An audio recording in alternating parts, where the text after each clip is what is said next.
आज मैं आपको 3 ऐसे म्यूचुअल फंड्स के बारे में बताने वाला हूं जहां पर आपको इन्वेस्टमेंट नहीं करना है। म्यूचुअल फंड की सीरीज में हम लोगों ने बहुत सारी वीडियोस बनाई है जहां पर आपको बताया है कि कौन से म्यूचुअल फंड में इन्वेस्टमेंट करना है। लेकिन मार्केट में कुछ पर्टिकुलर म्यूचुअल फंड ऐसे भी होते हैं जहां पर आपको कभी भी इन्वेस्टमेंट नहीं करना चाहिए, क्योंकि अगर आप यहां पर इन्वेस्टमेंट करते हैं तो आपको हाई अमाउंट का इन्वेस्टमेंट करना पड़ता है और इसी के साथ साथ आपको उतने ज्यादा रिटर्न भी नहीं मिलते हैं और अगर मार्केट वोलाटाइल हो जाता है तो आपको लॉसेस भी फेस करने पड़ सकते हैं। तो हमेशा की तरह आज का वीडियो इंपॉर्टेंट होने वाला है, तो आज की इस वीडियो को शुरू से लेकर एंड तक देखना, क्योंकि आज की इस वीडियो में आपको बताऊंगा कि वो कौन से म्यूचुअल फंड है और म्यूचुअल फंड में इन्वेस्टमेंट न करने के पीछे का रीजन क्या है। तो अगर आप लोग इस चैनल पर नए हो तो सबसे पहले इस वीडियो को लाइक करो और इस चैनल को सब्सक्राइब करो। तो चैनल को सब्सक्राइब कर दिया ना, तो शुरू करते हैं आज की वीडियो को और जानते हैं उन म्यूचुअल फंड्स के बारे में। सबसे पहला म्यूचुअल फंड जहां पर आपको इन्वेस्टमेंट बिल्कुल भी नहीं करना है वो है small cap mutual funds. Normally small cap mutual fund का जो एक्सपेंस रेशियो होता है वो बहुत ज्यादा होता है और अगर मैं वोलेटिलिटी की बात करूं तो मार्केट में इसकी वोलेटिलिटी बहुत ही ज्यादा होती है, क्योंकि इसके पीछे का रीजन यह है कि मार्केट में स्मॉल कैप कंपनीज के नंबर्स बहुत ज्यादा हैं। तो अगर आप स्मॉल कैप म्यूचुअल फंड में इन्वेस्टमेंट करते हैं तो किसी भी फंड मैनेजर के सामने इन कंपनीज के शेयर्स में इन्वेस्टमेंट करने के लिए बहुत सारे ऑप्शन होते हैं। किसी भी स्मॉल कैप कंपनी के शेयर्स में इन्वेस्टमेंट करने से पहले फंड मैनेजर को डीप रिसर्च करनी पड़ती है, वहां पर एनालाइज करना पड़ता है कि फ्यूचर में कंपनी कैसा परफॉर्म करती है, क्योंकि मार्केट में हम लोगों ने बहुत सारे स्मॉल कैप कंपनीज के शेयर्स को देखा है जहां पर इन कंपनीज के शेयर्स की वैल्यू गिरते जाती है और बहुत सारी कंपनीज तो ऐसी है जहां पर स्कैम भी होते हैं। अगर आप किसी स्मॉल कैप म्यूचुअल फंड में इन्वेस्टमेंट करते हैं तो आपका गोल शॉर्ट टर्म के लिए होना चाहिए और हमेशा आपको यह भी ध्यान रखना है कि जब भी आप स्मॉल कैप म्यूचुअल फंड में इन्वेस्टमेंट करेंगे तब यहां पर कोई गारंटी नहीं है कि स्मॉल कैप म्यूचुअल फंड आने वाले 6 महीने में अच्छा परफॉर्म करेंगे, आने वाले 12 महीने में अच्छा परफॉर्म करेंगे। कभी कभार इनकी परफॉर्मेंस पर अच्छे रिटर्न कमाने के लिए हम लोगों को 3 से 4 साल का टाइम भी लगता है। मार्केट में बहुत सारे एडवाइजर्स आपको कहेंगे कि अगर आप स्मॉल कैप म्यूचुअल फंड में इन्वेस्टमेंट करते हैं तो यहाँ पर आपको अच्छे रिटर्न कमाने को मिलेंगे और बहुत सारे इन्वेस्टर्स का यहाँ पर यह भी कहना है कि अगर आप यहाँ पर इन्वेस्टमेंट करते हैं तो आपको डबल डिजिट में रिटर्न कमाने को मिलते हैं।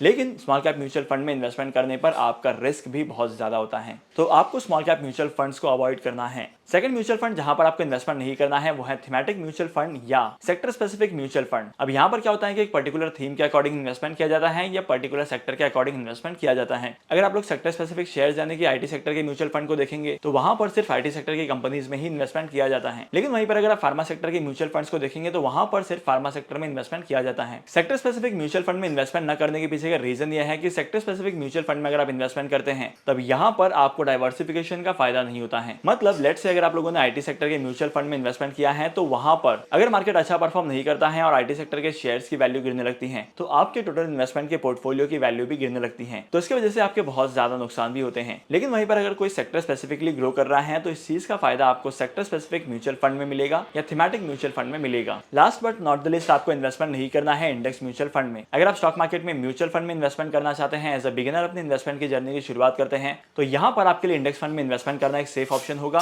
लेकिन जैसे जैसे आपके इन्वेस्टमेंट का एक्सपीरियंस बढ़ता है, आपके गोल्स चेंज होते हैं, तो आपको आपके इन्वेस्टमेंट की क्राइटेरिया भी चेंज करनी है और आपको उसके बाद कभी भी इन्वेस्टमेंट नहीं करना है इंडेक्स म्यूचुअल फंड में, क्योंकि इसके पीछे का रीजन यह है कि इंडेक्स म्यूचुअल फंड में आप मार्केट को बीट नहीं कर सकते हैं। अगर आपको मार्केट के रिटर्न्स को बीट करना है तो आपको इंडेक्स म्यूचुअल फंड को छोड़कर किसी ऐसे म्यूचुअल फंड में इन्वेस्टमेंट करना पड़ेगा जिसकी ग्रोथ फिनोमिनन हो और यहाँ पर आपको अच्छे रिटर्न्स कमाने को मिले। अगर आप लोग म्यूचुअल फंड में इन्वेस्टमेंट करना चाहते हैं तो मार्केट में बहुत सारे म्यूचुअल फंड्स हैं, बहुत सारे क्राइटेरिया हैं जिसके ऊपर आप ऑब्जर्व कर सकते हैं कि कौन सी म्यूचुअल फंड में इन्वेस्टमेंट करना है, कौन सी म्यूचुअल फंड में इन्वेस्टमेंट नहीं करना है। अगर आपको इन सभी चीजों के बारे में जानना है तो इन सभी चीजों के ऊपर मैंने डिटेल वीडियो बनाई है जिसकी लिंक आपको डिस्क्रिप्शन में मिल जाएगी, वहां पर जाकर आप उन वीडियोस को चेकआउट कर सकते हैं। और आज के इंपॉर्टेंट वीडियो को यहीं पर खत्म करते हैं। अगर आपको आज की वीडियो का कंटेंट वैल्यूएबल लगा है तो इस वीडियो को लाइक करना, शेयर करना, इसी के साथ साथ अगर आप इस चैनल पर नए हो तो इस चैनल को सब्सक्राइब करो। मैं आपको मिलूंगा अगली वीडियो में नए टॉपिक के साथ, एक इंटरेस्टिंग टॉपिक के साथ। तब तक के लिए signing off, happy investing and good bye.